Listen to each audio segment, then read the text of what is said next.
Hello friends, welcome in another video. तो आज के हमारा केमिस्ट्री सैम्पल 5 डिसकस करब। तो लेट्स स्टार्ट। की बोलेছে 10 গ্রাম ক্যালসিয়াম কার্বনেটে প্রোটনের সংখ্যা কত? অপশন সি হয়ে যাবে রাইট অ্যান্সার। অক্সিজেনের অস্বাভাবিক ধর্মের কারণ হলো মানে এই তিনটেই সঠিক, সবকটি। স্থির চাপে তাপমাত্রা শতকরা কত বৃদ্ধি করলে আয়ন বৃদ্ধি হবে 10%? অপশন হবে এ রাইট অ্যান্সার 10%। পি এবং পিএস যথাক্রমে জলের আংশিক চাপ ও জলীয় বাষ্প দ্বারা সম্পৃক্ত জলের আংশিক চাপ হলে আপেক্ষিক আর্দ্রতার মান হবে P/PS × 100।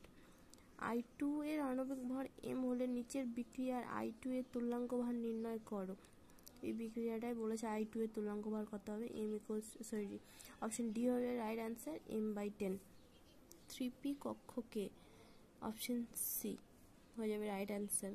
কি বলেছে, একটি স্পেরিক্যাল ও একটি নন স্পেরিক্যাল নোড থাকে। সাধারণ অবস্থায় Li2+ এর মধ্যে ইলেকট্রনের স্থিতিশক্তি হবে, অপশন ডি হয়ে যাবে রাইট অ্যান্সার।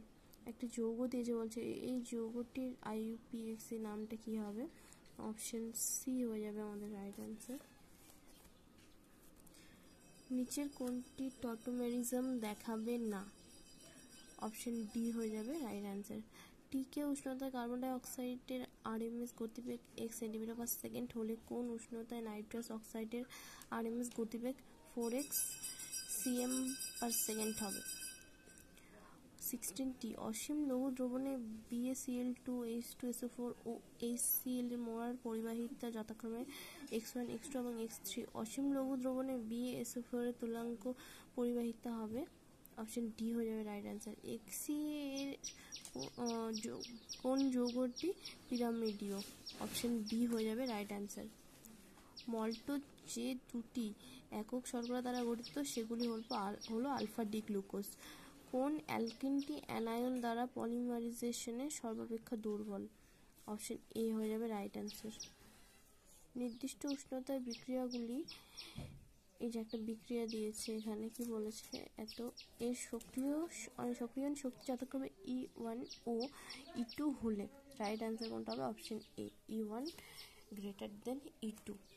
এবার আমরা ক্যাটাগরি 2 এর কোশ্চেনে চলে আসবে। কি বলেছে, নিচের কোন আকরিকগুলিকে তৈল ভাষণ পদ্ধতিতে গাঢ় করা যায়? Sclerite, galena, copper, pyrite.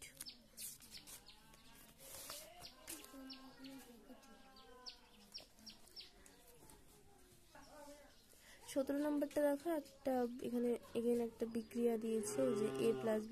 কি বলছে, উপরের বিক্রিয়াটি সম্পর্কিত সঠিক বিবৃতিগুলো হলো এ একটি অ্যালকোহল, বি একটি অ্যালকিল আয়োডাইড যৌগ, বিক্রিয়াটি SN2 পদ্ধতিতে ঘটে। এবার দেখো কি বলছে, পি ও কিউ দুটি ইলেকট্রনের 4টি কোয়ান্টাম সংখ্যার সেট যথাক্রমে 3, 2, -2, 1/2 ও 3, 0, 0, 1/2 হলে নিচের কোন বিবৃতিগুলি সত্য? পি এর শক্তি কিউ অপেক্ষা বেশি। পি যে উপকক্ষে থাকে তাতে সর্বাধিক 10টি ইলেকট্রন থাকবে, কিউ যে উপকক্ষে থাকে তাতে সর্বাধিক 2টি ইলেকট্রন থাকতে পারে। তারপর কি বলছে, নিচের কোন আয়নগুলি p'/d' বন্ধন বর্তমান, অপশন এ বি ডি হবে রাইট অ্যান্সার। নিচের জটিল যৌগ আয়নগুলির মধ্যে কোনগুলি পরাচুম্বকীয় নয়, অপশন এ বি সি হয়ে যাবে আমাদের রাইট অ্যান্সার। কিছু হিন্ট দিয়েছে, হিন্টগুলো দেখে না।